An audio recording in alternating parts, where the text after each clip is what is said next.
In the continuation of an upcoming fight in the last chapter, as Yajin sensed the large group of enemies in the distance, his mind was telling him that he should leave his comrades to deal with the monsters themselves, since they're merely acquaintances to him. But knowing that their chances of escape were slim, Yajin took a brave charge, convincing himself that he'll regret abandoning his friends. He picked up his pace and went to assist Al to deal with a couple of wolves. He starts off with a kick straight to the dog's face, but it manages to dodge the attack and barely gets scratched. The wolf later nudges Yajin by his rear and tips him off to the ground. Luckily, he gets back up and is able to avoid another strike. After an exchange of blows, Yajin rethinks his decisions and tries to put more force into his kicks next time. Looking at the wolf's footing, he tries to match his speed with the monster, but now using his body's momentum to deliver more damage onto it. By countering its speed, he was able to knock the beast down with a kick to the neck. He looks over to the other side and sees that the rest of his party have already cut down a couple wolves. As Al tries to call back his party to retreat, Yajin sees something daunting. Then he realizes that it was too late for them to go anywhere now. Over the distance were a pack of menacing wolves, accompanied by a huge alpha beast standing in the middle. Yajin finds that this tall monster was the one who carried the strange presence when he used his scouting skills. It was the Black Wolf, a tall and intimidating creature roaming the woods, ravaging everything like a hungry demon. It started to raise its head and began to howl. Meanwhile, Yajin prepared himself as he slowly pulled out his short sword. Then he assumed his stance, awaiting the enemy's first move. The wolf pack soon led the charge. As Gon stood in front of his party, he encouraged them to lift their spirits.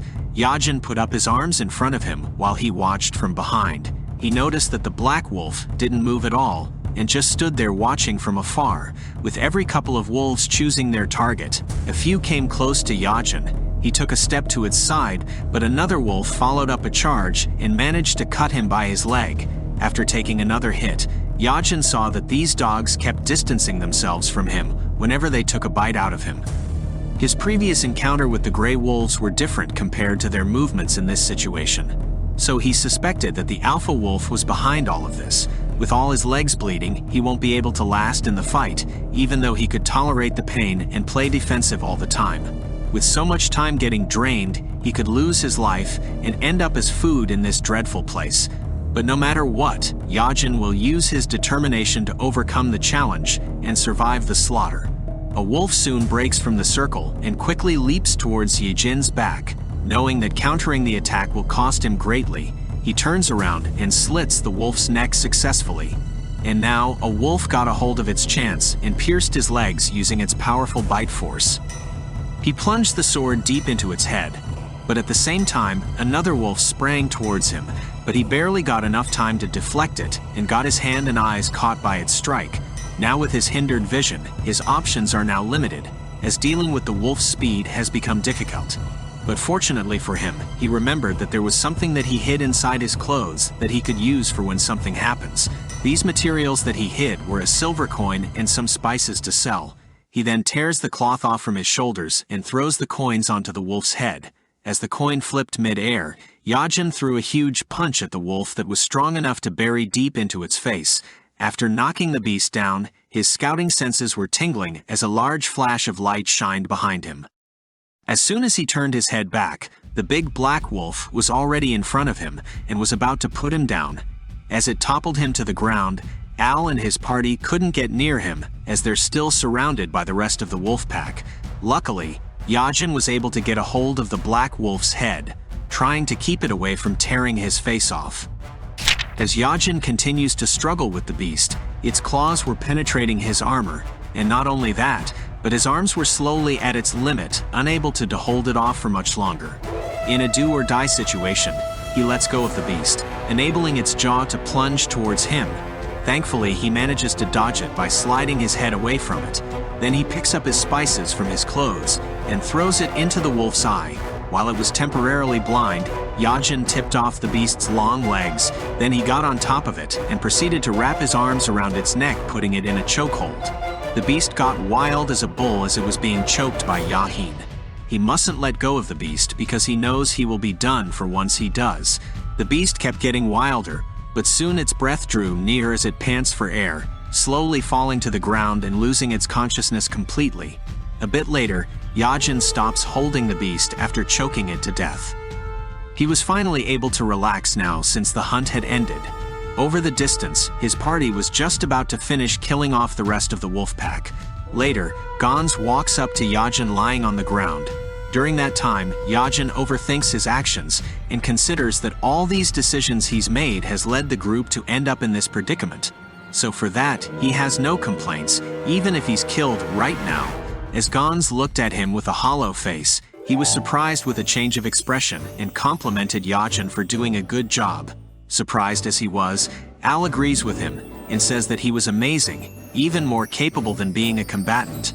Moving back to the black wolf, Kimin cuts its stomach open and later finds something interesting. The piece was a magic stone. Al states that it's a material used as fuel in magical devices or as a catalyst in alchemy. These magic stones form inside the bodies of monsters which have lived for a long time. Other than in dungeons, harvesting just one magic stone is already a rare find. Since it was a consumable item, the demand is high and it can be sold for a high price. But after they're done dissecting the monster, they have some business to deal with first. Back at the village, Yajin and his party returned with a good haul they carried on the way back. As they meet back with the village head, the man is covered in sweat, unable to accept the fact that the black wolf has been defeated. Gons got mad and blamed the village head for it. In a pit of rage, Gons sends his battle axe down at the villager, nearly splitting his entire body. It was probably due to an adventurer's ability that told him that the requesters deceived them. The village head later confessed, knowing that there were more than 5 wolves in the area, but he stayed quiet in order to lower the commission fee. Since 5 enemies were the limit in which the party could handle, the village head thought that Yajin's party would decide if they'd continue the request or not based on the number of enemies. After the confrontation, negotiation for the compensations were performed flawlessly by Al. He controlled his emotions for the negotiation to go smooth, but for sure he must have been angrier than Gons and felt more responsible than Yajin did. On the road back to Rock Cliff, Yajin's party set up camp for the day. Even though they were tired, with the large amount of money they had, they were able to keep a cheerful atmosphere between them. The party talked about preferences, history, relationships, and all the various stories alike. With fighting together, Yajin was finally able to find his place as a member of the party and felt a connection with them. When they got back, Yajin gazed at the huge wall surrounding Rock Cliff, the city that looked like a den for criminals. He never would have considered coming back to this place and calling it his home, but he was happy regardless. Back at his home, he discovered something intriguing. He saw that his level didn't go up, even though he was the one who killed the big black wolf. Additionally, his title has also leveled up. But to his surprise, he was given a title of M-word Baldy in progress, which sounds ridiculously enough. He blamed the god for messing around with his stats, as he was dumbfounded after what he had just discovered. Currently, Yajin isn't bald, but he was irritated at the god for making fun of his looks. Knowing that he climbed his way to the top, achieving greatness along the adventure, and finally settling in a city, he was able to live a normal life, and yet this god had the audacity to take his sufferings lightly. Yajin clenches his fist to express his anger towards God, proving that he will live happily as a man in this very sad place. Yajin was lazing around on his bed since days have passed after their last request, and his friends have the need to empty their pockets before they move on to the next request. So obviously, Yajin had a lot of free time, so he decided to make use of it to gather information by having a chat with the guild receptionist to have a little fun to pass the time. Yajin was amazed at the vast knowledge of the old man. It seemed like he was a famous adventurer back in his times due to the amount of valuable information he gave to Yajin. According to the old man, every time you level up by 5, you get a limit which prevents you from leveling further. The only way to break that limit is to defeat monsters with a higher rank. The monsters are categorized as follows. Level 5 monsters are rank 2. Level 10 monsters are rank 3, and the strongest, which are level 15 monsters, are rank 4. The old man rhetorically asks him a question why any adventurer, including his party members which are the strongest in the city, haven't overcome the level 15 ceiling yet? And the answer was simple. It's because the rank 4 monsters are that strong. The rank 4 monsters are so fucking strong that the weapons they're currently using will not even leave a single scratch on the monsters. They must upgrade their weapons by using an ore known as black steel. But the only problem about forging those kinds of weapons is how expensive they are. Even if Yajin's whole party decided to pay all of their earnings onto a single weapon, it's still insignificant for the weapon's amount. The old man advises him not to get desperate by throwing a large sum of money just for a weapon, since the risk and reward ratio is not fair. So he advises him that just being level 15 is enough just to complete the requests. Yajin realizes the reason why everyone is stuck at level 15 is due to the stakes not being worth it. After a lengthy conversation with the old man, he goes back to his room and lays down on his bed, contemplating if he should continue his path to the top as an adventurer or to settle for less. As a way to cope for a bit, Yajin got out of his bed and felt something unusual about his body, so he decided to move for a bit by shadowboxing to see if anything happened to him. Yajin felt his body become heavier, so the following day, he decided to question Al about what happened to him. Al explains that during a combat skill, the effectiveness of your physical ability gets stronger. For example, Al's sword skills will activate if he passes the condition for the skill by holding his sword and having the resolve to cut someone down. But if he decides to release his grip of the sword, it will be stopped due to the strengthening effect of certain skills. Once it deactivates, your physical ability returns back to normal, making your movements become slow. Al made it clear that was the reason why Yajin felt uneasy about his body, and reassures him that it's normal for every first-timer when they acquire the skill. But contrary to Al's explanation, Yajin told him it was a skill he acquired from a long time ago, confusing Al. Suddenly, Yajin realized something. If Al's sword skills activate when holding a sword, what about karate? The trigger for activating the karate skills is breathing. Since his breathing is different from the average person, he performs abdominal breathing, which is a karate technique he does every single day.